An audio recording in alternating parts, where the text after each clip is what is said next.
Are you so focused on the needs of others or in fixing others so much that you forget about yourself in the process? Do you ignore your own needs? Or do you find your sense of value, meaning, and identity in what others think of you? If so, you may have an emotional condition called codependency. Many women may have this, and it has the potential to destroy their happiness, their career, their health, and their personal relationships. Is it preventable? How can you overcome it? Let's speak up about codependency. Now, I don't know, have any of you ever taken a test to find out whether or not you are codependent? Never taken a test, but it's worth exploring. It's worth I have a quiz right here. It's worth for exploring. You. Maybe we should just go over some of this. If you're All at right. home, take a pencil or pen, or if you are with your phone right with you, you can write it on your phone. All right, as let's well. see Here where goes. we're at. Let's Do see. you keep quiet to avoid arguments? Yes. I've gotten better. Yes. I've gotten better. It depends on the situation. Okay. Go on. All right. Second, are you always worried about what others' opinions are of you? Yes. Of me or of my performance? Of you, Oh. or Yeah, that's your a good whole point. thing. Whatever. Are Right, you right, worried about performance. others think about you? You know, is that something you Most, worry a lot about? yeah, most of the Yes. time. If I I mean- care about the people that I'm worried about, then I do. Does that make sense? Yes. You That makes are sense. worried That's with their fair. opinions. Okay. Have you ever lived with someone with an alcohol or drug problem? Yep. No. Yes. Okay. Yeah. Well, Not to my Yes. knowledge. I No, have. no, no, no, no. Have you? my knowledge. You would know. No, Yeah, no. because All right. sometimes codependency happens, you know, during that process with, of Go on, living I like with this. someone. I know, right? Now, look at this one. Have you ever lived with someone who hits or belittles you? Oh, thank goodness. Like verbally. So it's not just physical abuse, it could also be verbal abuse, you know. No. Sometimes a Absolutely parent. not. No. Okay, very Because good. they'd be You don't need to answer loud, you know, don't worry. I just want to make sure that people hear me. She says. Now, here, answers this to one is yourself. important. Are the opinions of others more important to you than your own? It's situational. I'll be very honest. I It's agree. situational. Yeah, well, I can It's see that. that situation. Sometimes Right. may. Work is a hard one. Right. Yeah. Right. Here, another one. Do you have difficulty adjusting to changes at work or home? Yes. Do you feel rejected I when don't know. significant others spend time with their friends, leaving you behind, you know? I like alone Yes. time, so sometimes I'm really okay with I guess that. that Well, it can also depends, too. depend Okay. on Right. your personality. Yeah. Are you uncomfortable expressing your true feelings to others? Uncomfortable? Uncomfortable. I don't think you are. Well, you're okay. Have you ever felt inadequate? Sure. Yes. Oh, yes. Probably Absolutely. all of us have. Do you feel like a bad person when you make a mistake? Sometimes. Sometimes. I feel Bad inadequate. person? the Wait, time. bad person? Yeah, because some people, Sometimes. if they make a Sometimes. Yeah, mistake maybe or it they do depends. something Right. that they I guess it wish depends they on the hadn't, situation, they right. start not to look at the behavior, but they think, oh, I am a bad person. internalize They internalize it. that as Right. though that's their value, and I think that is part of the problem here. The other one, do you have so many things going on at once that you can't do justice to any of them? It's just too many things. You say yes to this. No, I've gotten better. I had to and learn. you just can't handle Yeah, it have to that sometimes. learn. much. Have to learn. Yeah. Do you have trouble asking for help? No. You know, that is very common, isn't it? Yes. Okay. Yes. Yes. I don't have people- trouble asking Yes. for help. I How do. so? We micromanage. I micromanage, Yes. and I think I can do it all. So That's I right. am. And if you do it yourself, you think it's going to be done better than if somebody Exactly else does it right. anyway. Yes. Yeah. Yes. Yeah, I have a friend that she shared with me that was one of the big issues, you know, growing up. She was always, you know, the older, always helping the younger children, Right. you know, helping parents at home. So you become like, okay, you're the one that Must do it all. has to do it all. And, you know, it was very hard for her, though, to ask for help when she needed it. Because But she felt does like, it have to do with I'm being the eldest of the family? My parents were busy, so I kind of like sharing the burden of taking care of my siblings. And then you become Yeah. dependent sometimes on caring for others. That's Right. what feeds you, is Yeah. taking care of other yeah, that's people. the question about, you know, what others think of you. Because if you say no, maybe they'll think bad, and you think bad about that. So you have, okay, I have to be helping everyone. I think sometimes with codependency, we look at it as a person being dependent on a person. But I think we're now discovering that codependency could be a person being dependent on a task, being dependent Yes. on. So I So know substance I or know something. someone who is dependent on being able to do for others. If they are not able to do for others, That's where Yeah. they find because their identity. that's where their sense of identity Comes comes from that. Right. And to please other people Yeah. as well in that sense. Yeah, Yes. and then we had fun here, when I loudly said, no, I don't. That's right. But, now it's very clear to me that I need to be in the position of being a caregiver. That's where I find my identity, being a caregiver since I was 12 years old, going to boarding school with a bunch of... you went through all those experiences Yes, and having so, to manage yourself at 12 in those such an Not only environment. myself, but my youngest siblings, Oh, too. they were also with you at Yes, the boarding they were school. there, so I Oh, you became looked an out for instant them mom. and stuff. Yeah, so my youngest sibling would come to my bed crying, and 7 years How old old. was she? So she was 7. So I had 2 younger That's a siblings, lot. 9 and 7. 12-year-old. So I became the caregiver very early on, and and then I became a nurse, and I'm a mom. So I am the caregiver. The only one that I allow to take care of me is my husband. Everybody So else. are you I okay need- asking him for help when you need? Well, yes, I am. You said yes. Yes. Yes. Yes, and we've been married for 31 years, so you develop that, My whole life. That kind All of right. trust. the trust, Yeah, right? yeah. But yeah, the asking for help when you need help, because you feel like you're not in charge, therefore you're not as good as you should be. So go on. We need to talk more about that. Okay, well, look at this one. This one it goes right straight to that. It says, do you have difficulty talking to people in authority, just as the police or your boss? No, I'm good. No, not I really. don't- Sometimes, people Sometimes it's with, situational. are codependent, Yeah. they submit themselves, they have a hard time confronting with authority, But anyway, do you think people in your life would go downhill without your constant efforts? They'll be all right. She hates to admit it, but yeah. Well, my husband is stressed right now because I'm not at home with him preparing his lunch and preparing his food. So he's stressed. So I know he's he's not stressed. going So to survive you know without me. he's missing He said you. that he's not going to survive without me. Wow. And of course, the classic one is, do you have trouble saying no when asked for help? I'm learning. Yes. I'm No, learning. I think I got to a healthier place Yeah. where I don't feel like I have to say Yes all the at time. everything. If I so. am unable, I'm sorry. I can't do it. I've for you. gotten better. Yeah. Because at one point it was like, okay, But okay, see, you've okay. established yourself, because Got you're better. talking about work and you've established yourself, because I'm in a new role where somebody has said, this is a young adult, we're going to put her in a position of leadership. I feel like I got to show up to everything, and I got to do everything really well. That doesn't necessarily mean you are codependent, but we have somebody here that will help us understand this a little more. Dr. David Salaczek is a professor at the Theological Seminary at Andrews University, and we're very happy you're here with us because you are an expert on this. And I know that because you see and you've treated and you've counseled a lot of people with codependency. You saw some of those questions. Are those some of the questions that we ask someone that we see in a codependent? Absolutely. But I'm an expert from another reason too. What? I'm working on my own codependency. Oh, so And you so- have personal Yes, experience absolutely, with this. absolutely. So tell us a little bit. Is it different, a male perspective, you're a male, from a female perspective in terms of the behaviors and the issues surrounding codependency? Well, I'm not so sure that there is a major difference. I think the origins of it, come from the beginning of creation. In Genesis 2:24, men and women were naked and unashamed. Yeah. And I think the core of codependency is shame. And when sin came into the world, began diminishment, which is shaming the other person. Adam shamed Eve, Eve shamed Adam, and they shamed God. And so we've all been doing that ever since. And so I that think is a lot very of what, detrimental. a lot of that self-diminishment, we've internalized it from messages we've gotten, and then we diminish ourselves in the process. Well, we and- have a lot more questions. We Yeah. want to understand this better, but we need to take a break. So when we come back, my speak-up friends will come and we'll ask more questions to Dr. Salaczek. We are speaking up about codependency and women, and Dr. David Salaczek is helping us. So Dr. Salaczek, you're telling us about some issues related to a women's experience.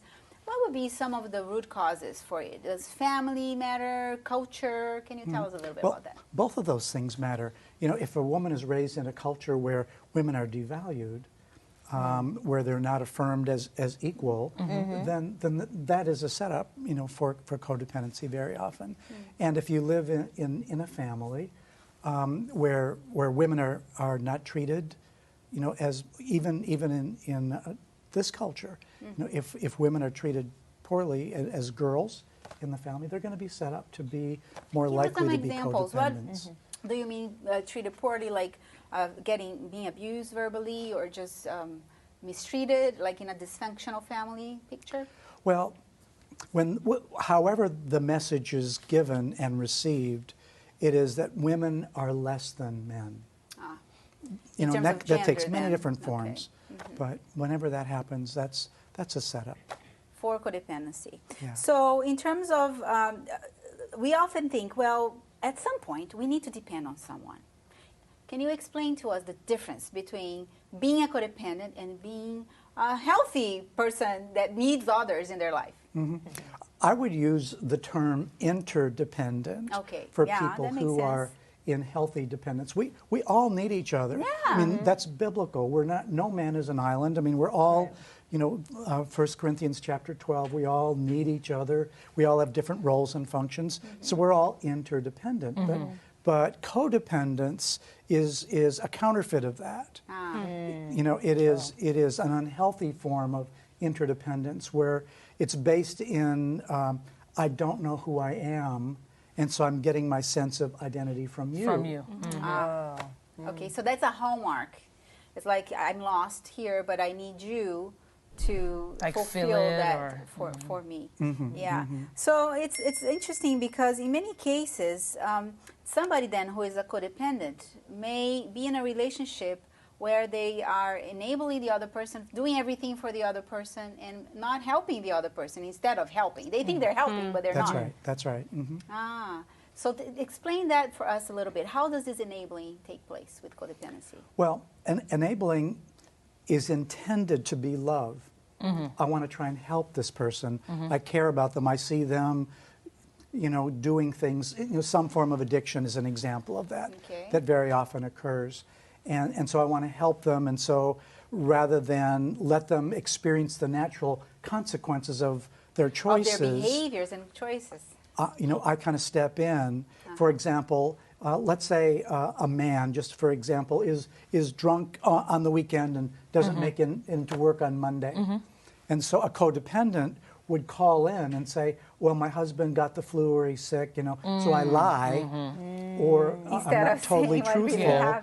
And so I intervene instead of saying, okay, you call off and tell them why you're not here. That's like the story I was telling you guys earlier about it must be so hard when it's a parent-child relationship.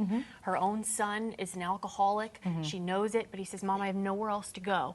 Okay, move in with us. Well, she was giving him the opportunity to live in a nice, comfortable place and continue doing what he was doing, and it got enabling him and continued. And finally, she said there was one last time, and she said, "I can't do this anymore. You're going to have to go." He found himself on the streets for a while, and she knew that. And as a mother, I can't imagine the heartbreak. But you know what?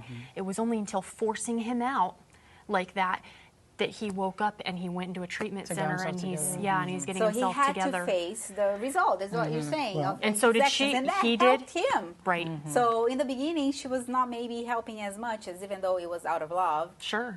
So a codependent may think they're helping. So you're describing. Well, I'm just thinking here. Yeah, as a mother, I don't have anything as harsh as having an alcoholic child at home.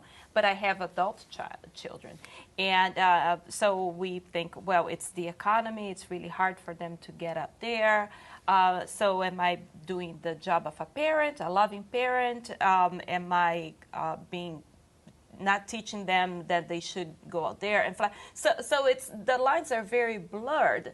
And I hope that I'm trusting that I'm doing the right thing at the right moment. How can she know? Is there a way to know whether she's like there's some enabling kind of a versus, thin line. or any parent who is actually watching? They A may lot be- of adult children are living with their parents these Right. days. I'm actually, even like culturally speaking, like Filipinos, we live with our parents. It doesn't matter whether you're 40 years old, 50 years old, we live with our parents. So is that a bad thing? Well, again, it may or may not be, but here's a fundamental principle.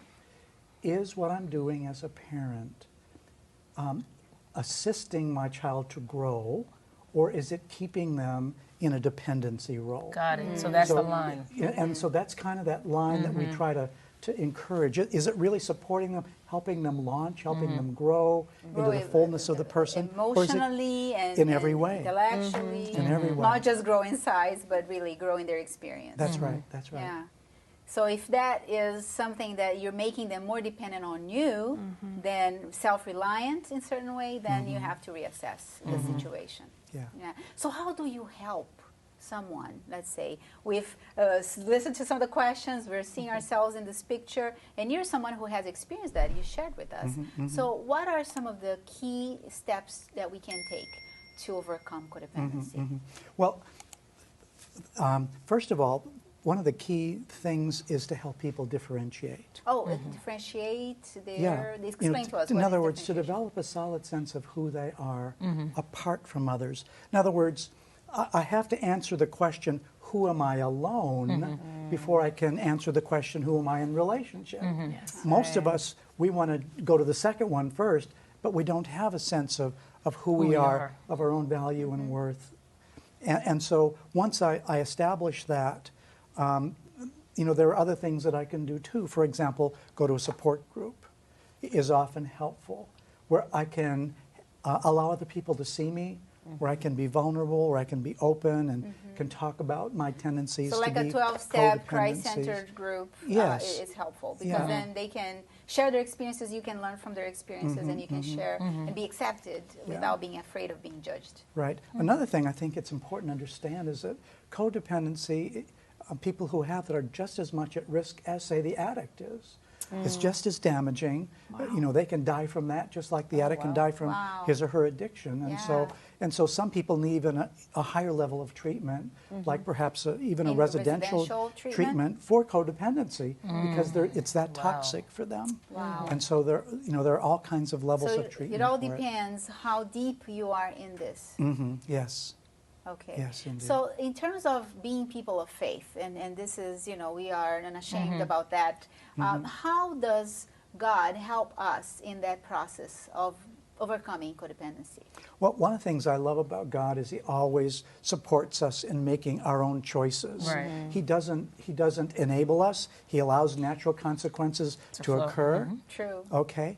Yeah. And so, God just sees us for who we are. He doesn't love us to death the way codependents do, but He loves us to life. Yes. And so, to me, that's a beautiful aspect of the way God relates to us. I love that. Yeah, because He does allow us to make choices, and we know He loves us, but we also know there are consequences. And so for parents, and if parents are watching us, allowing children and whatever decisions they make to actually have some kind of consequence out of it, absolutely. doesn't mean you don't love them, Right. but that's actually helping them to grow. Well, God chastens those whom He loves. Yes. Exactly.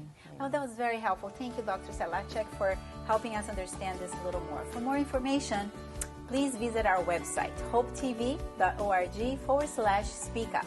There you can find more resources and also download our Speak Up Notes on Codependency. This is an easy resource that you can use, you can share with your friends and also your family. And send us your comments and your questions on Facebook. When we come back, the Word of God will speak up on this issue. Stay with us. We are speaking up about codependency. And what did you guys learn about this issue with Dr. Salaczek?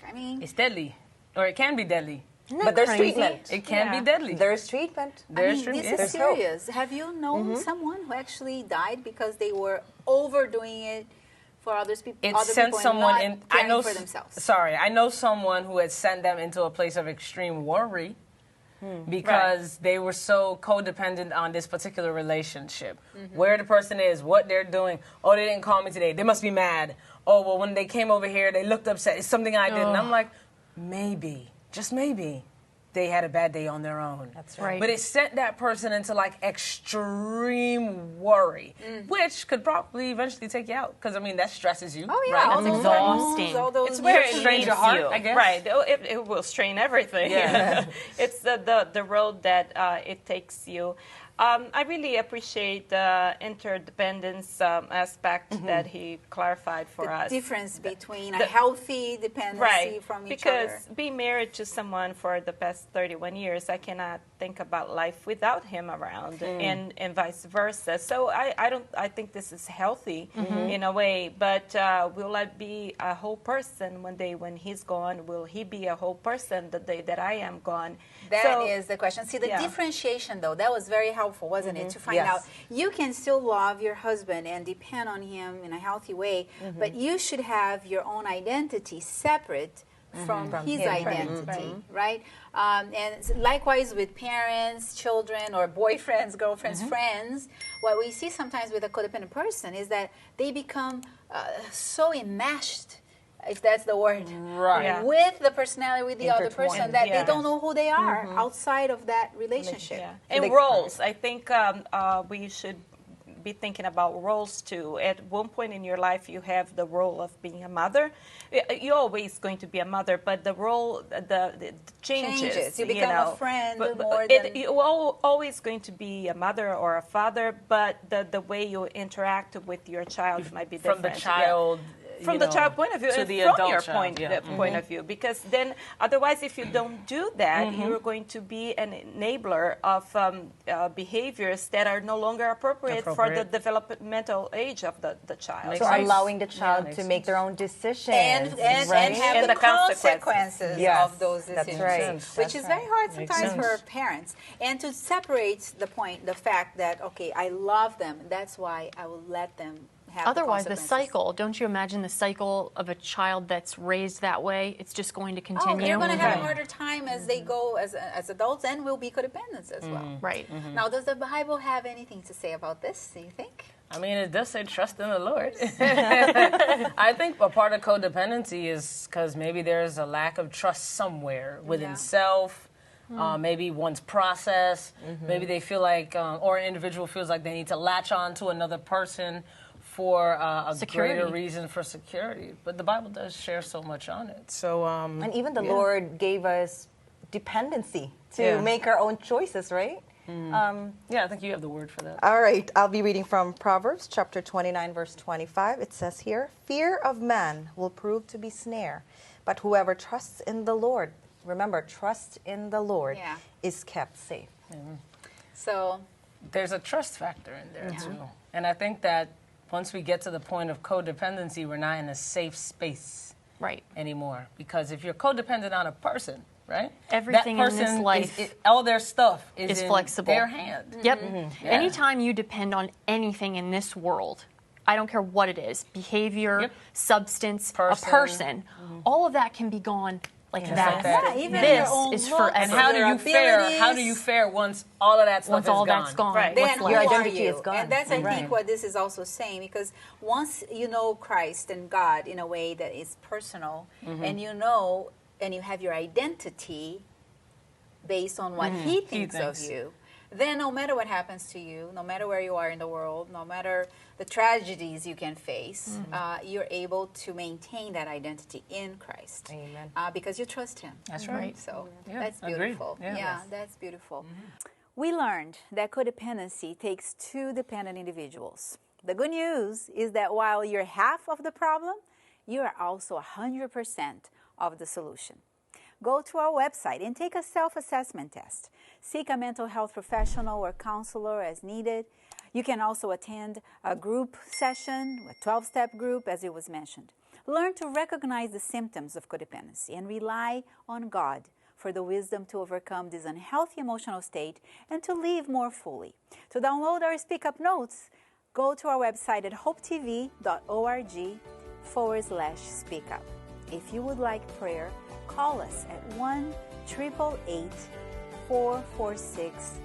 1-888-446-7388 and connect with us through Facebook by sending your questions and your comments, because we would love to hear from you. We will see you next time to speak up on issues that matter for your whole health and your happiness.